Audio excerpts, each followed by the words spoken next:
Hello and welcome aboard the Thousand Sunny. My name is Manu, I'll be your guide today, so just watch your step as we board the ship of the future Pirate King and stick with me as we explore every single room, the deck, and then all the other hidden secrets of the Straw Hat base. And I want to start our Sunny tour right where we see most of the crew hanging out on the top decks of the ship. And all of these outdoor decks are where the crew lounges, trains, fishes, fights, and occasionally blows some stuff up. It's kind of like their living room, their backyard, their battlefield, and their playground all rolled into one place. It's even got a slide and a swing, which I think is a really nice touch. Now here, of course, we have the main deck, the big grassy lawn where the crew hangs out whenever they set sail. And it's here where they usually fish, nap, just chill out together, but it's also seen some very chaotic moments, like when Nami beats Luffy merciless, or when Karibu tried to invade their ship only to then get low-diffed into a barrel. This deck right here has got a lot of memories, man. Now out here you can also get a great view of the main masts, equipped with some giant sails adorned with the Straw Hat's Jolly Roger. And with sails like these, you're gonna know who's coming from like a mile away. Then the rear deck right here is a surprisingly peaceful area where Nami likes to shout her orders from. You'll find Robin's little flower bed blooming back here, Nami's beloved Mikan tangerine trees that she brought from home, swaying in the breeze, providing the crew's anti-scurvy vitamin C, and Usopp's personal garden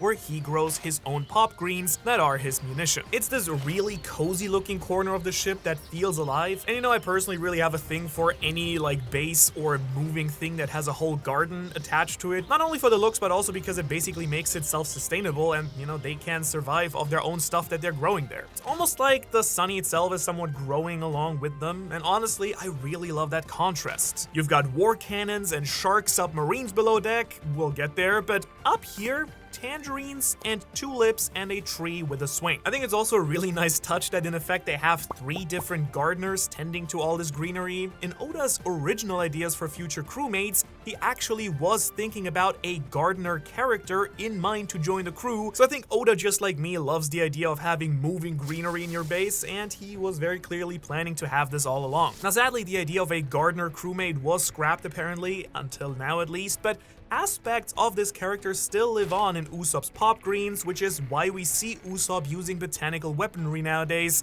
That's kind of a legacy from back then. And to top it all off, they even have a built-in lawnmower on the crew too. Sorry, Chopper.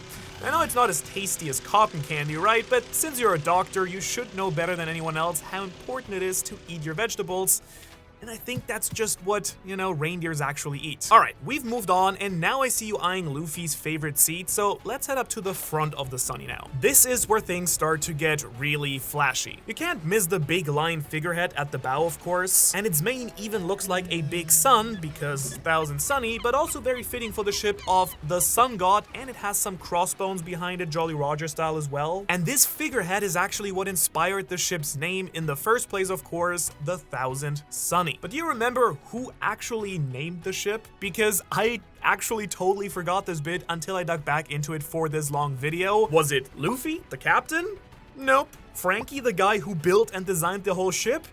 Yeah, no, also nope. The name Thousand Sunny was actually suggested by no one else than the mayor of Water 7 and CEO of the Galley company, Iceberg, who's much better at naming things than anyone on the Straw Hat crew, let's be honest. And he really only threw out this name after many, straight up bad suggestions from all the Straw Hats. Luffy's idea were pretty rough, I gotta say. First, he wanted to name his ship Bear, Polar Bear, Lion, and when that one was shot down, he tried Tiger, Wolf, Lion. Basically, the man's just using the same idea as his own attack names, right? And when in doubt, just name it after a random animal that looks somewhat strong. Third was the worst of them all, I think. Squid, octopus, chimpanzee, totally getting rid of the lion from the figurehead as he smashed his 2 brain cells together in desperation, I guess. And fourth, he tried dumpling, gorilla, lion. At least the lion was back in, and I like dumplings, but I'm still pretty glad that none of these other suggestions actually won. And we have the Thousand Sunny, which not relevant for this video, but also feels like very, very hard foreshadowing from Oda at that point about Gear 5 and Nika and all that stuff. Now, Zoro's name idea was actually somewhat better, calling it the Boss Lionel, which actually sounds pretty tough. Not great, but better. Sanji's, however, was very elegant and French, Monsieur Sunflower, and Robin's also embodies her character pretty perfectly, Little Darkness, never failing to be the goth baddie of all of our dreams. Now, Frankie just wanted to name the ship with the same naming scheme as all his other ships. New Battle Frankie Lion Gang Champion. A little wordy, I think, but thankfully, Iceberg is just as good at naming as he is at ships, as evidenced by him giving his pet mouse the name Tyrannosaurus, which is absolutely rad. Anyways, little side story about the naming. The figurehead's not just there to look awesome though, because inside that lion head, it's actually the Gaon Cannon, a super powerful laser weapon. And no, you sadly can't sit on it, Luffy would not stand for that, but when you turn the main here, it can also trigger something called the Chicken Voyage mode. Yeah, that is the official name actually. It basically fires up a turbine underneath the ship that pushes the Sunny backward, pretty much like a reverse thruster. Now right below that, you've got the Lion's Paw, which is actually the anchor. It drops down and retracts, and then if you look around at the front, you can see that even the lion's eyes have a hidden purpose, because they can actually be used as searchlights. It's a very small detail, but it comes in very handy for nighttime sailing, and it's really this little details like these, you know, this level of artisanship that Frankie put in it that make the ship so special and make it feel so much cooler than it already is. Alright, moving back now just a little bit, we've got the helm here, where Jinbei is in charge of steering the ship. But this is actually where it gets really fun.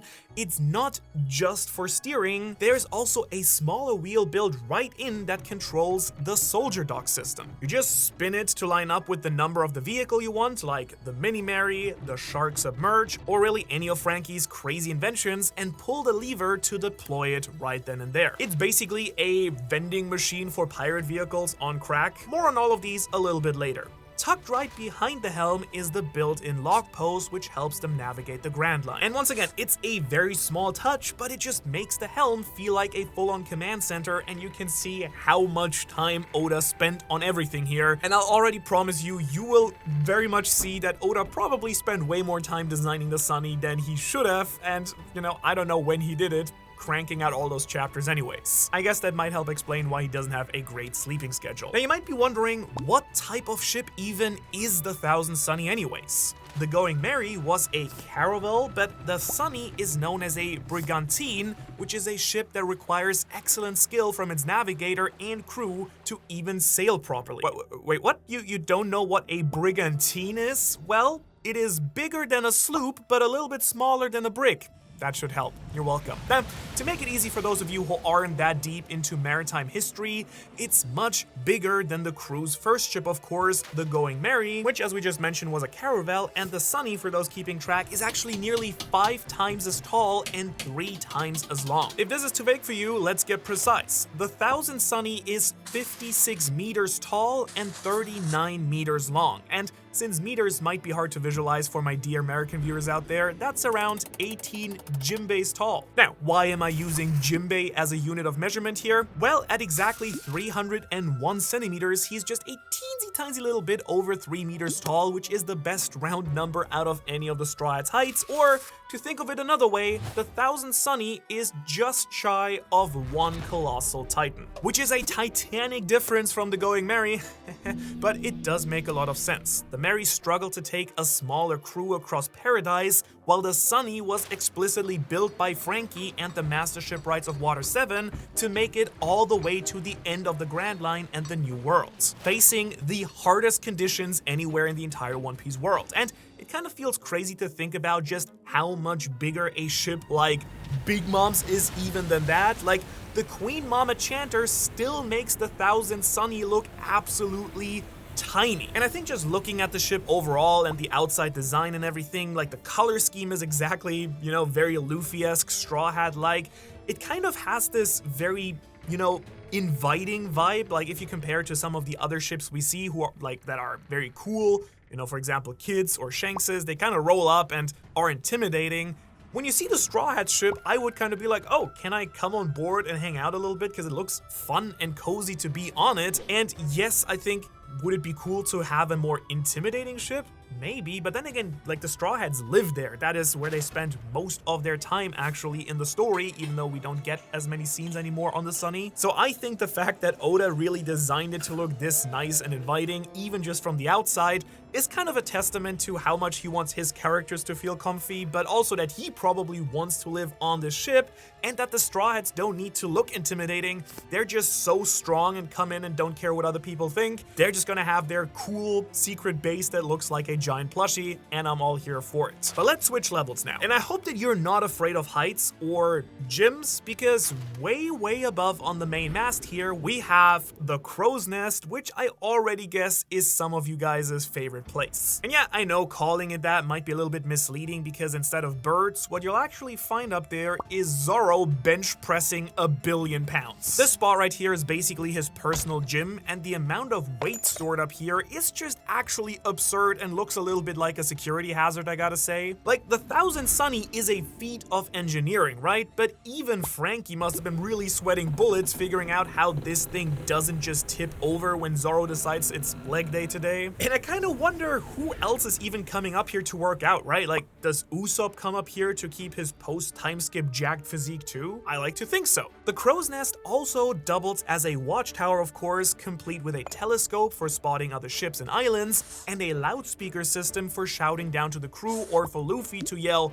"meat from" at full volume when he starts getting a little bit hungry and there hasn't been second lunch yet. It also has binoculars and even an astronomical telescope, but I'm not sure which Straw Hat spends a lot of time stargazing.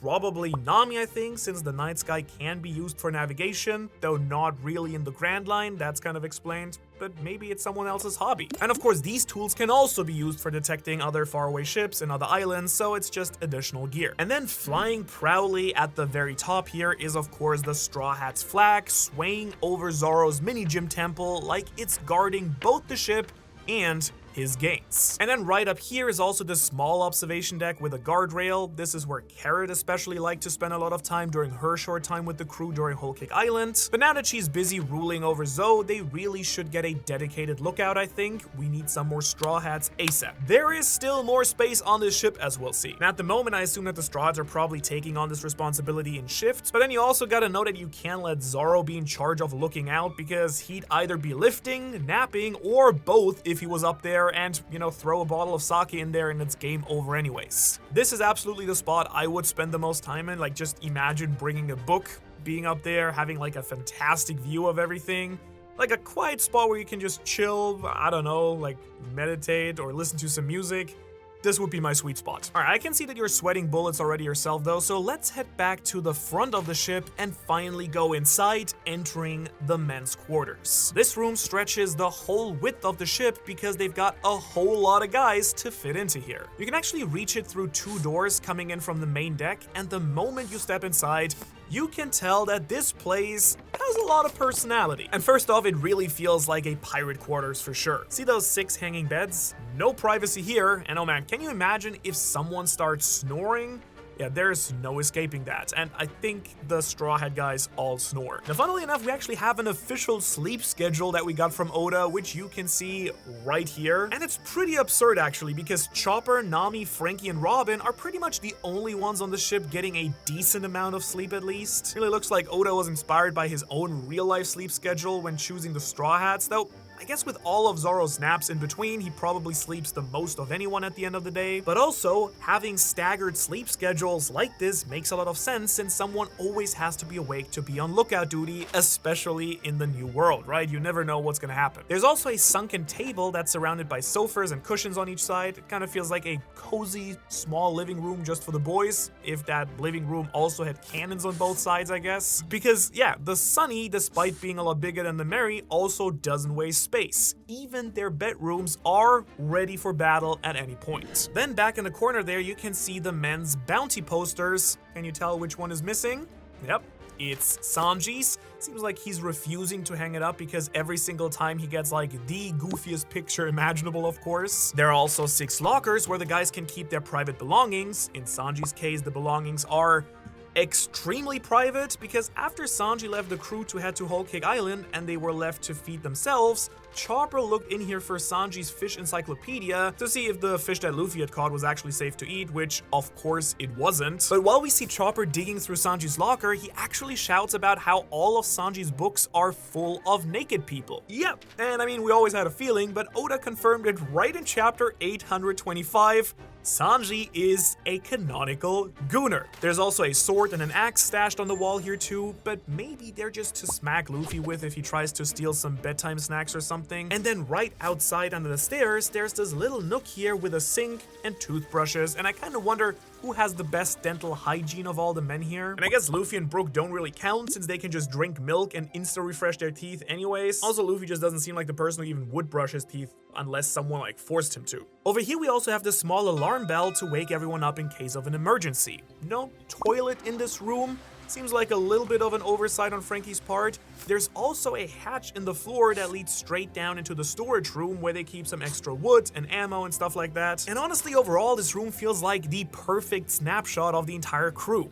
Warm, messy, and somehow always ready for combat at a moment's notice. Alright, if roughing it with the boys isn't quite your style, I can take you upstairs to the upper crust of the ship with the women's quarters. This room sits right above the men's quarters and right below the helm, and just like the men's room, it also goes completely from port to starboard. You gotta love the fact that the two female Straw Hats get just as much space as all the guys combined. Of course, Nami wouldn't have it any other way, neither would Robin probably. And honestly, the second you step inside this room, you can tell that this is a mega upgrade. The guys might be sleeping in a pirate dorm room, but this is a luxury suite. The room's got a big, comfy king bed. Nami and Robin used to have separate bunks, but after the time skip, they actually upgraded to a single big one. Which, of course, I'm totally not gonna make an inappropriate joke about here. Nope. Not gonna do it, but let's just say you might be shipping the wrong Straw Hats.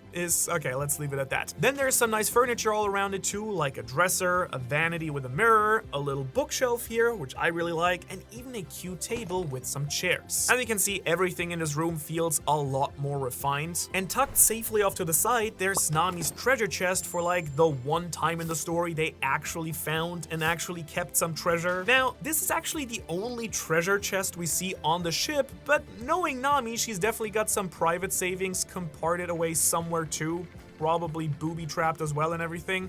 It definitely makes sense that Nami's in charge of this though, because she definitely seems to be the most financially minded on the crew. Not only in terms of, loving money, she's actually really good at negotiation and finance, so she's probably pulling double duty as the treasurer of the ship, divvying out the allowances so that crewmates like Usopp can blow it on sillier goggles and hotter sauces and stuff like that, which I would do as well. But even with all of that elegance though, you can see that this room still has cannons built into the side because of course it does, it's a pirate ship. The Sunny doesn't let anyone get too comfortable, and every room's ready to go full battle mode at any moment. Oh, and there's a clock on the wall too, which is kind of perfect since Nami's always the one keeping the crew on schedule. And then right outside, under the stairs, there's their own little restroom setup, complete with a sink that actually has hot and cold water.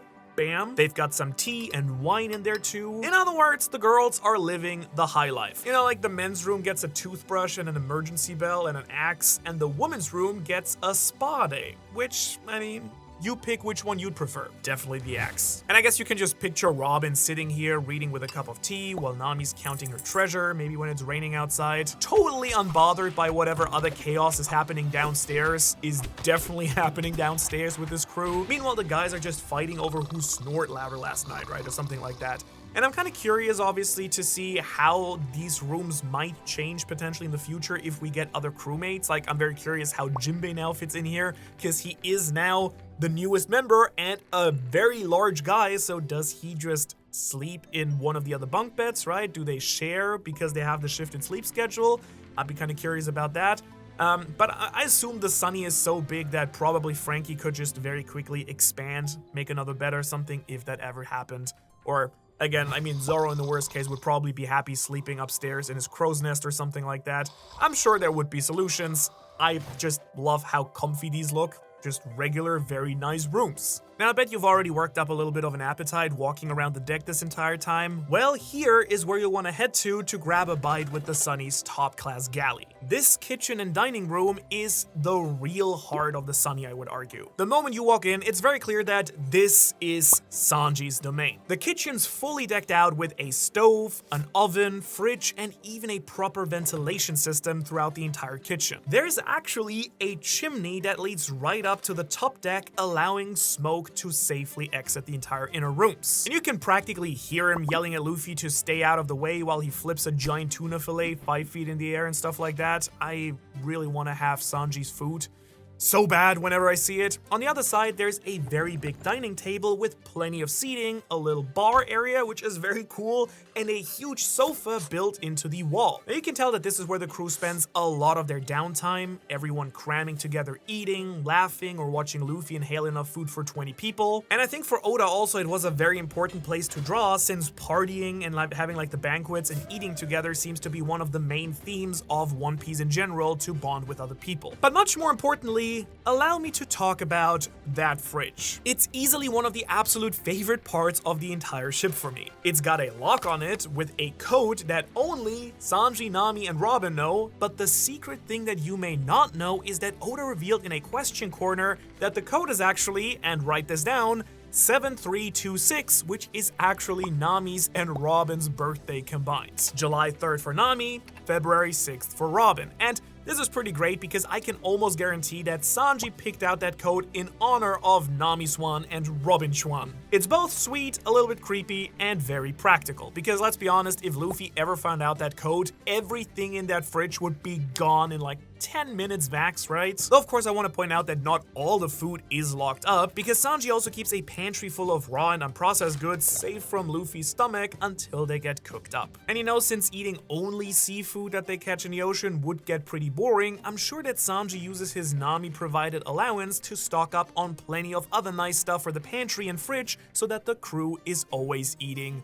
very well. One of my absolute favorite details in here though is right next to that couch. There is a Denden Mushi right there for whenever the crew needs to make a call. And one of the coolest hidden features here is the dumbwaiter elevator built into the mast, because it can just send up food and drinks straight to the main deck. Yes, Oda made it so that there is a food elevator in the Thousand Sunny. And even if you knew nothing about Eiichiro Oda as a person, I think this fact alone tells you a lot about who he is at heart. Someone who loves secret, hidden, quirky contraptions like this, that's Oda's entire thing. Also, this is perfect for when they're too lazy to just come downstairs, because if there's one thing Sanji doesn't play about, it's keeping everyone fed. Also, one last comment about all the, electrical equipment that they have here. One thing I would really like to get a better read on is what the state of technology really is in the One Piece world, because at times it feels, I wouldn't say medieval, but like 17th, 18th century, right? But then we do have fridges here and an oven and stuff like this. It's very clearly electrical, which I assume then Frankie would be powering with his cola stuff, right? That means there must be a generator somewhere within the ship, I assume, and we see some electrical lamps, we'll get to that later, so there's probably a lot of wiring. I'm just very curious about where did they pick this gear up? Does this exist on every island? Is this like something very unique? Is it very luxurious to have a fridge in the One Piece world and on this ship? Or do all the ships have this, right? Like, I would absolutely love to hear if this is considered peak technology or just standard equipment. Now, in case you accidentally eat some of Luffy's cooking, good thing we have Chopper's Infirmary tucked right behind a little door here at the end of the back of the kitchen. This is the medical HQ, the place where he can actually experiment, do research, or patch up anyone who's taken a beating. And honestly, it's actually kinda wild, because this tiny room holds all the tools and medicine for keeping an entire pirate crew alive in the middle of the ocean. Not that many of the crew spend much time in the infirmary ever, since whenever someone like Zoro gets life-ending injuries, he just takes a nap and sleeps it off until he's all better and stuff. Of course, Chopper also has plenty of other experiments ongoing, like working on his rumble balls and some other improvised medicines, as he inches ever closer to finding the miracle cure for all the world's illnesses. Now, when the crew stops off on different islands, I assume that Chopper probably stocks up on medical supplies, right? And has even had some help in developing his medicines from time to time too. Like when Caesar was taking prisoner on the Sunny, he actually helped Chopper improve the rumble ball so that he could access Monster Point for a longer time. Also, between Caribou and Caesar, the Straw Hats do sure take a lot of prisoners. Maybe Frankie should have saved some room for a brig, but who really needs a jail cell when a barrel will always do fine anyways? And I imagine that Egghead had some other awesome high-tech medical supplies for Chopper to take along too, potentially, right? This is a pretty tiny room though overall, so Chopper's not fitting a whole MRI machine in here anytime soon, that's for sure. Also, how cute is it that he still has Sogeking's signature hanging on the wall? That's pretty cool, and a nice little detail. Also, I will say potentially, because the room might be actually a lot longer than we see in the side cut here, maybe there is enough room and it just doesn't portray properly, you know, in the side cut we get from the ship. But I don't know, like maybe there would be room for some more medical equipment at some point in the story, but then I guess if ever there was like a larger patient like Jinbei or someone even larger, they would maybe just be positioned on top of the deck and then Chopper would just bring it up. Maybe you can even use that food elevator in the kitchen to just transport medical supplies very quickly to the top and kind of use it as a little emergency escalator thing. That could be kind of cool as well, especially since they're so close towards each other. Then right beneath the kitchen, it's time for my favorite part of the tour, where we get to kick back with a drink in the Aquarium bar. And wow, the first thing that hits you in here is that very huge panoramic aquarium running around the entire wall. It's full of colorful fish swimming around, some probably destined for dinner later, to be honest. It's this perfect mix of relaxing and appetizing, because I bet you can imagine yourself reading in here and then being like, sushi. Nice, and call up Sanji to work his magic. And this is also really great for their food management too, because even if the fish aren't biting out on the open sea, they can keep plenty of fresh seafood at the ready in this aquarium whenever they have the chance. Now, of course, they gotta be careful about exactly which fish they actually keep in there. The first time we ever saw the aquarium bar, Luffy and Usopp caught a shark and tried to keep it in this aquarium, which of course led to the shark trying to eat up all the other fish they had in there, which then forced Sanji to teach Luffy an important lesson about the food chain before slicing up the shark for dinner. It's also got a cabinet stocked to the brim up with alcohol, which of course isn't even close to enough for even one round with Zoro and Nami, so it's a good thing that they've got a full separate cellar right next door. Then inside the mast, there's another drop-off point for the dumbwaiter. And then if you look through here, there's a hallway with two doors. The first one is a door that leads out to the rear deck. Out there you can open this airtight hatch that connects straight to the aquarium, which means that if Sanji needs a fresh catch, he can just grab one right out of the tank. But here's the thing that even I've always wondered: who cleans this aquarium? Like, not the devil fruit users for sure, but I don't know if you've ever owned a fish tank. Those things tend to get pretty disgusting really fast. Green algae on the walls and gunk starts floating around. It takes some serious work to clean even a small fish tank, so imagine one as massive as this one. So are the fish just self-cleaning? Does Frankie have some kind of automatic filter system running?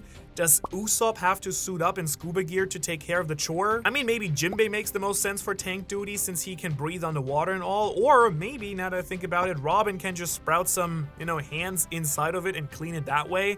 Especially since Robin's arms and limbs that she sprouts seem to be somewhat semi-autonomous sentient things. Which, let's not think about her fruit too much, it kind of has some weird implications, but if they're kind of doing their own thing on their own, maybe she can just sit down with a book, sprout some arms, and they just clean it from the inside. That maybe be the smartest thing. And yeah, believe it or not, but there's also a cannon in here too. And it may seem a little bit weird that every cozy, peaceful spot on the ship doubles as a battle station, but historically speaking, it's actually pretty accurate. On a ship that has by default limited space, it was super important to spread those cannons out and to conserve as much space as possible on the ship by doubling up the functionality of rooms in a lot of ways. Plus, having cannons in different spots kind of lets you aim at different targets. To be specific, the Thousand Sunny actually has a total of 16 cannons. There are 7 regular cannons spread out through the rooms on the sides, making for 14. Then there are 2 specialty cannons, the Gaon cannon and the Coup de Burst, which is technically also a cannon, just for air and farting the Thousand Sunny into the sunset. And all of these cannons just make it even more disappointing that we don't get more full on-ship battles in One Piece overall. Like, these things are probably collecting dust while the Straw Hats are sailing across the sea and battling on the islands. Now, of course, Oda does have a pretty good reason for this when he was asked about it. He stated before that when you have Devil Fruit users who can just destroy ships in single hits, it kind of takes the fun out of a classic naval battle. So it's just a lot safer for everyone involved to just fight on land. And most of the time when the Sunny does does actually go head-to-head with another ship, it's in the context of running away from the Marines, like when Frankie debuted the Coup de Burst the very first time the Sunny set sail while they were fleeing from Garp's cannonballs on Water 7. But my personal vote for the coolest ship-to-ship battle in One Piece, that's just gotta be the battle during Whole Cake Island while the Sunny raced away from a rampaging Big Mom and Perospero. That entire sequence had some amazing moments, like Carrot's Sulong transformation when what seemed like a cute comic relief character turned into a weapon of mass destruction and started taking out Big Mom's fleet left and right. And who could forget Jinbei saying nope to being boarded by Yonko and sending her flying right off the deck, just like that. Pretty epic moment that I actually kind of forgot about. And I think this whole sequence was actually a great way to balance those ship battles with super powered characters that Oda states he has some trouble writing. The solution to people who can one-shot ships? Well, just add more ships and let characters like Sulong Carrot go absolutely crazy. Also, I assume I'm not the only person that when we first got the reveal of the Sunny, I saw this room with the giant aquarium and was like, holy freaking God Usopp, right? Like, this is the craziest ship we've ever seen. Like, there is something very primal in my brain that I think speaks to other people because I know that these like little secret hideout videos on YouTube do very well, and I watch them a lot. This entire concept of the aquarium inside a ship that also has, you know, trees and a lawn and just like all these hidden little rooms and niches and a bar, that tickles something in my brain that, you know, makes me so excited. And this is just kind of encapsulating that entire feeling. Having an aquarium and like this bar room inside the entire Thousand Sunny on a ship is so cool. I don't know, I think you can probably relate to this if you've watched this far. This is really the epiphany of what makes the Thousand Sunny so cool. But let's move on a little bit. I want to go back and keep heading down the hallway here because next up we have the energy room where all of the cola magic happens. And this single room might actually be the reason that this ship is destined for greatness more so than any other ship in the entire One Piece world. Even though it doesn't look that impressive, this is where the Thousand Sunny's heart truly beats. And it's not just any heart, because the engine in this room is powered by cola. Yeah, barrels of straight up cola, just like an epic gamer with his Mountain Dew. This is the same super fuel that Frankie uses to power his own cyborg body, and with this engine here, you can fit up to 3 barrels at once to power the entire ship, which I assume also produces all the electricity. And of course, some more reserves of cola are what power all of the Sunny's wildest systems, like the Coup de Burst, the Rabbit Screw, and even the Gaon Cannon. It's peak engineering. And these special techniques are no joke either. The Coup de Burst does use 3 full barrels all in one moment, but it also sends the entire ship airborne and flies them an entire kilometer. Thank goodness that atom wood is very durable, or that would mess them up more than the knockup stream. Now, the Gaon Cannon uses 5 barrels at once, 3 to fire an air blast so powerful it looks like a laser beam, and then 2 more to just fire off a coup de burst at the same time to balance out so that the ship doesn't go flying backwards from the Gaon Cannon's sheer power, because it's basically a stronger coup de burst from the front. I can actually still remember very well the first time they actually used the Gaon Cannon against Duval and the Flying Fish Riders base. Talk about overkill, by the way. It straight up obliterated half of their entire base. It's also such a Frankie thing to do, right? Using something absolutely ridiculous but making it actually work and dangerous. But it does also raise some absolutely hilarious questions like, how often do they have to restock on cola? Do they just roll into ports and buy out every single vending machine inside? Does Frankie have a cola guy? Does Frankie have a Coke guy? Is Coke being distributed to the Grand Line through the underworld? Is that where Frankie gets all his really good ideas from? Maybe. Probably. Of course, there's more than just the crazy technical innovations. This also powers the Straw Hat ship during the day-to-day activities. Again, what we just already mentioned. Clearly, with all the lamps and the working refrigerator, there must be electrical wiring running through the entire ship in general, and with all of the winter islands that they end up visiting, maybe the thing even has some central heating. This is not confirmed, but I'm just suspecting it because otherwise most of these rooms would just not be usable most of the time. So I guess the Sunny is heated as well. And They really went from roughing it on the Mary to living in the lap of luxury on the Thousand Sunny, so props to Frankie for making this real. Though to be fair, it also cost a lot of money to build. And while we're talking about Frankie's mechanical genius, this is a great time to talk about the construction of the ship in general, because it's not just the cola that gets this thing going. After all, the Thousand Sunny is quite literally Frankie's dream come true. His dream was to build a ship that would circumnavigate the entire globe, just like Roger's ship, the Oro Jackson, which was constructed by Frankie's mentor Tom. After Tom's arrest, that dream then faded away when Frankie vowed to never build another ship, since his battle Frankies had been used to frame Tom and ultimately used to sentence him to death. However, after the assault on Ennis Lobby, his dream was then revitalized, and luckily he had just the supplies to make it happen. You see, the Frankie family had robbed Usopp blind, taking 200 million berries from him, and after befriending the Straw Hats, he would have loved to return the money, but it was a little bit too late because Frankie had already placed an order for a whole lot of Adam wood. Now, in case you didn't know, Adam wood is world-renowned in One Piece for its rarity and strength. There is no wood in the world more durable, and it's so rare that Frankie had to buy it on the black market. But no other wood would do, since this is the same material that Tom used to build the Oro Jackson. It is nearly indestructible. And this tree comes from the Treasure Tree Adam, most likely the massive one that we see on Elbaf, though it is said that there are actually a few other Adam trees scattered throughout the world, but it is said to come from a war-torn country, which would kind of fit Elbaf. And if this wood was from Elbaf, it probably had to be smuggled out under the noses of the giants who live there, only making it even harder to obtain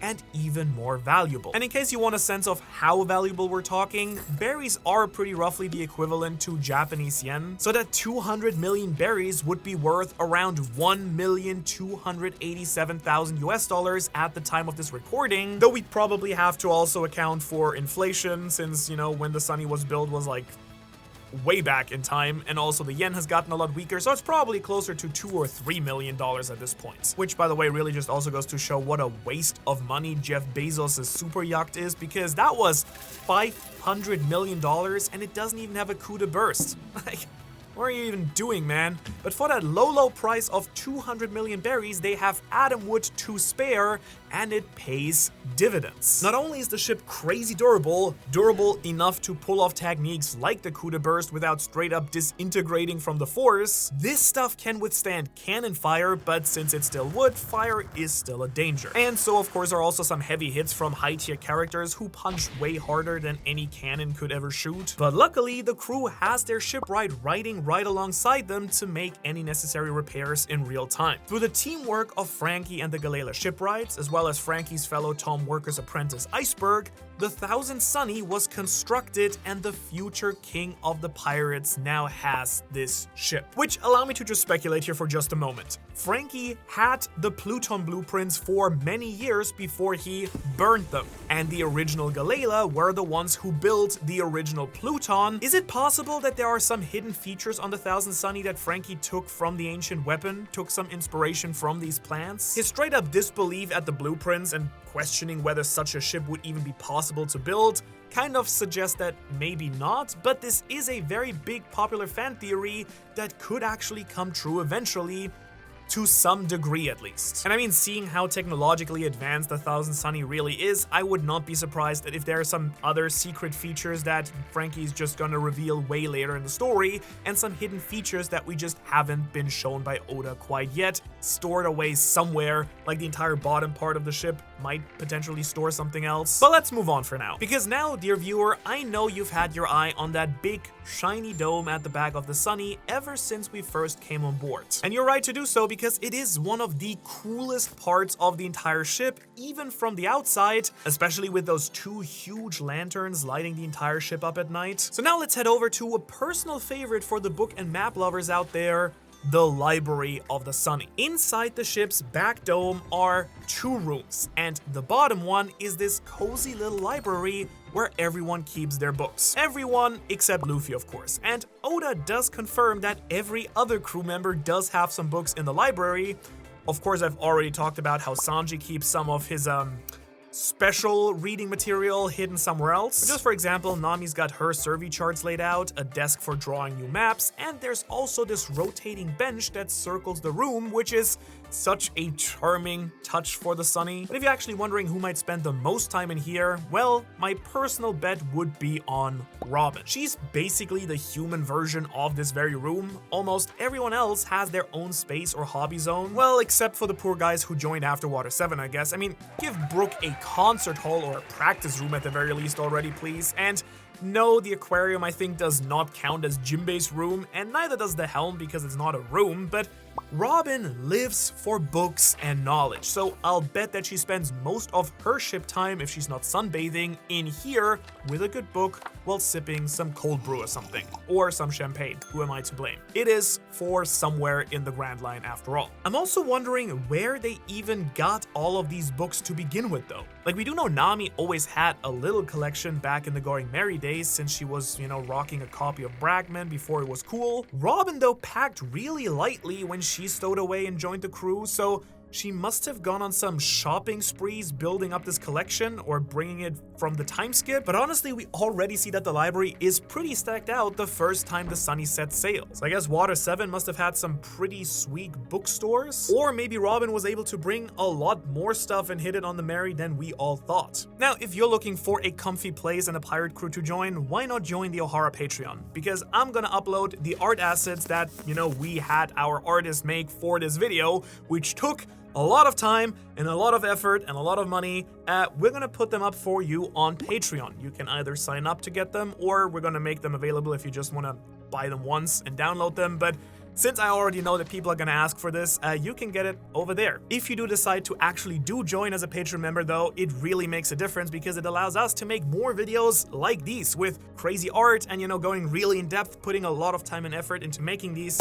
And we have a lot of other stuff there. We have a free weekly newsletter, we have bonus content, early chapter reactions. Basically, everyone who supports on Patreon really supports this channel, and I do really say thank you to everyone who does. So yeah, if you want the art for this, you can check it out later. We're not done yet though, so do that after. We're gonna finish the video, but just so you know. At this point, we've been going up and down stairs and ladders, so you've probably worked up quite the sweat. Well, good thing right above the library in the dome, we have got, yes, a bathhouse, which is one of those spots where the Sunny really flexes how much more luxurious it is than any other ship out on the seas. Like, the crew went from, we have a bucket and a drain, to we have a full-on spa now. The bathhouse has a big steamy tub for those long, relaxing soaks. It's got a shower, and even a true rarity at sea, a fully enclosed toilet on the other side of the wall. And you see that huge window? They are perfect for that scenic ocean view while you're taking a soak. As for the crew's bathing schedule, well, this is another bit of lore that, of course, Oda officially dropped in a question corner. Nami, Robin, and Sanji enjoyed the most, using it like a proper spa every single day, which I gotta say I would too.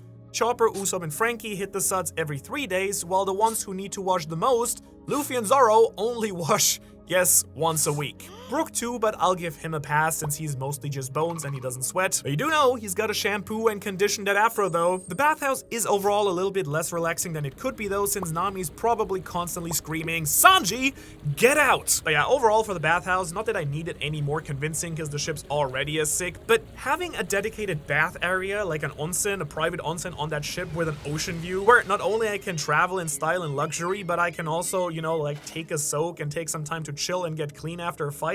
What more could you want? Like, how Oda's saying that, oh no, the Straw Hats' true home is their ship. And usually we'd be like, yeah, but a ship, I guess they have their family and friends there, but it's not where I wanted to live. The Thousand Sunny, dude, this is just a luxury hotel that's, also battle station, I guess.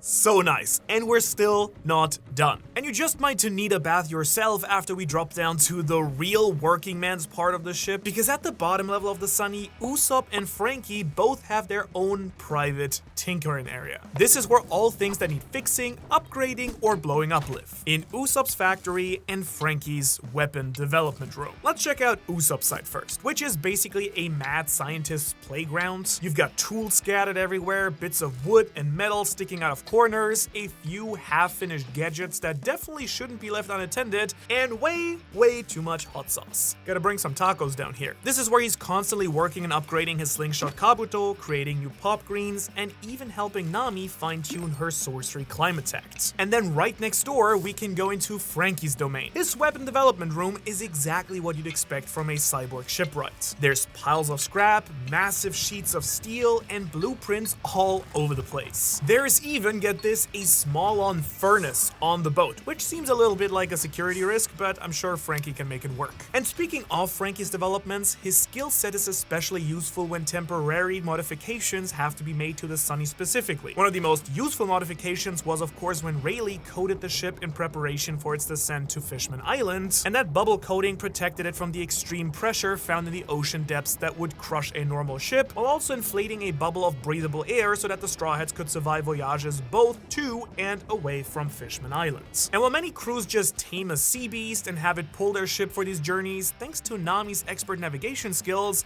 the Sunny sailed using undersea currents to make its way instead, without any Jimbei at that point. And on the way out of Fishman Island, Franky was even able to meet Tom's brother Den, another ship coder down on Fishman Island too, because Tom was a fishman. And of course, if I'm talking about temporary alternations to the Sunny, I can't leave out the very worst one, when Giola turned the ship into an art piece on Dressrosa, because using her devil fruit power, she transformed it into a colorful, surrealist nightmare. Thankfully, this version of it didn't last that long and it got its classic look back after a quick defeat by Brook, but these two rooms together are like the mechanical heart of the Sunny, and it's actually really cool how their workshops sit side by side. Because you just know that half of their inventions involve one of them yelling through the wall like, "Hey, do you think this one will explode?" And the answer is always yes. So, just outside the inventor's paradise, we've got one of the coolest parts of the Sunny, and I promise you, you won't find this thing on any other ship on any ocean. We're now inside of the Soldier Dock system. This thing is straight up genius. It's a giant rotating system built into the bottom level of the ship, and each numbered section hides one of Franky's custom vehicles. So let's spin this thing around and take a look here. Dock 0 used to hold the paddle system, which actually has 2 slots on opposite sides that can propel the Sunny through the water if they find themselves in, windless conditions. However, after the time skip, Dock 0 was actually removed and Docks 5 and 6 were added in their place. Now, instead of the paddle wheels, the Sunny can move in windless conditions thanks to the rabbit screw. This big turbine emerges from the center of the hull on the bottom of the ship and was added after Franky brought back some new innovations after spending his time in Vegapunk's old lab on Karakuri Island during the time skip. He was the first one back at the Sunny, he found Kuma protecting it, and he then, took the time while everyone else was coming back to upgrade a little bit. And this turbine's sporting some cute little rabbit ears and has way more juice than these old paddles did as well. Now, dock number 1 is home to Nami's Waver, which is named the Shiro Mokuba. Franky repaired this dial-powered marvel without asking first, which of course earned him a Nami beating, but you also gotta admit it looks even better than new now that it's got a cool horse design. Though I'd really like to just see her use this sick vehicle a little bit more often. We've only really seen Nami use it very briefly during Dressrosa while the crew was trying to fend off Giola. That's it. She tried to escape the attack on the Shiro Mokuba alongside Momonosuke, but that was very short-lived as she was pulled right back to join the battle. Come on, Oda, please give me Nami doing an Akira slide. Like, is that too much to ask? Please? Alright. Dock 2 has the Mini Mary 2, a small steam-powered boat that's like the spiritual successor to the Going Merry, keeping its original figurehead design. There's something really sweet about it. The Mary does live, even though this doesn't serve like a crazy purpose, but Franky made it especially for the crew because he knew just how much the crew cared about their original first ship. They all absolutely loved it when Franky revealed the surprise on Thriller Bark, and Usopp, Nami, and Chopper took it out for their maiden voyage, immediately crashing it into the island due to the thick fog of the Florian Triangle. Good job. We actually got another appearance of the Mini Mary on Punk Hazard when half the crew used it to head through the fiery half of the island, riding on a milky road that Nami created. Which, thinking about it now, if Nami can just make milky roads by creating island clouds and they have the Mini Mary, well, they just can't get anywhere at this point, huh? talk about hacks that aren't used enough in the story. Dock 3 houses the Shark Submerge 3, a mini submarine that can seat 3 crew members plus its own Dendenmushi. It's very practical for underwater missions, and it's shaped like a shark because, of course, Frankie made it look very cool. However, the deep sea divers in the Shark Submerge have to be careful because they've got a limit of 5,000 meters before the pressure will actually destroy this vessel. And the only time in the story they've actually really ever used the submarine is when they approached the Red Line and searched for Fishman Island before getting their ship properly coated on Sabaody Archipelago. Other than that, it's really only been used in filler content, sadly, so Law is still dominating the submarine game for now. Dock 4 is the Kudosai FRU-4, Frankie's own motorcycle, custom made for popping wheelies on Big Mom's face. Kudosai means black rhino in Japanese, and that's pretty fitting because this bike is fit with a rhinoceros horn on the front. Also, quick note to the One Piece animators, while I still want Nami to do this Akira slide on the Weaver, thank you for having Frankie pull one off during Wano in the Kudosai. That was an awesome scene that we can't show in this video, but it looked pretty cool. And finally, dock number 5 is the Brachio Tank 5, the land tank that's been used in some of their biggest battles, like Fishman Island and Wano. This one's modeled after a Brachiosaurus, which is pretty ironic since Queen has a Brachiosaurus fruit, and is also Frankie's secret deadbeat dad. Still really weird they never actually connected in Wano, but hey. This thing here is bulky, loud, and somehow adorable also, especially when Chopper's in the driver's seat pretending he's not actually terrified. And this also combines with the motorcycle to make Frankie's Mega Mech the General Frankie, and if you were as confused as I was about the FRU in the name of the motorcycle, well, that one stands for Furanki no Ude, in other words, Frankie's arms. It's all coming together.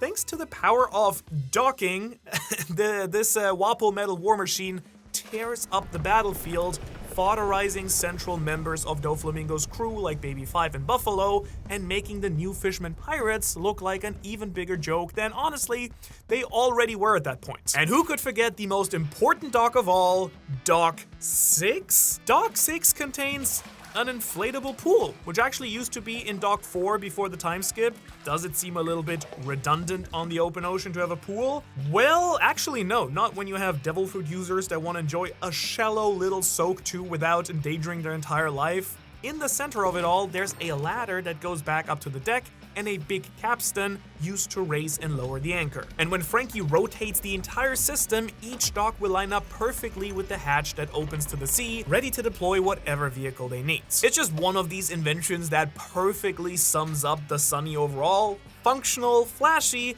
and a little bit ridiculous in the very best way. But we're not quite done yet, you might have noticed, because on the other side of the docking system we have the storage room where all the ammo for the cannons is kept, along with some extra spare atom wood so that Frankie can actually repair the ship whenever it takes damage, which is a lot. Then from here on out, we climb back up through the men's quarters and then right back out to the main deck. And as your official Sunny tour guide, I will admit I wish we got to see a little bit more sailing in the series, right? Going through and exploring even more of these details of the ship. Honestly, just kind of makes me wish I could live here for real. It's also well designed by Oda and just feels very cozy and real, and like you can tell he put a lot of thought into all this. This ship has taken the Straw Hats through the most insane parts of the Grand Line and the New World, but what's even crazier is that their entire journey with the Sunny has only taken the crew to like a fraction of all the islands that exist in the story. And let's be real, if Nami's ever gonna fulfill her dream about making a world of the map and Frankie visiting all these islands,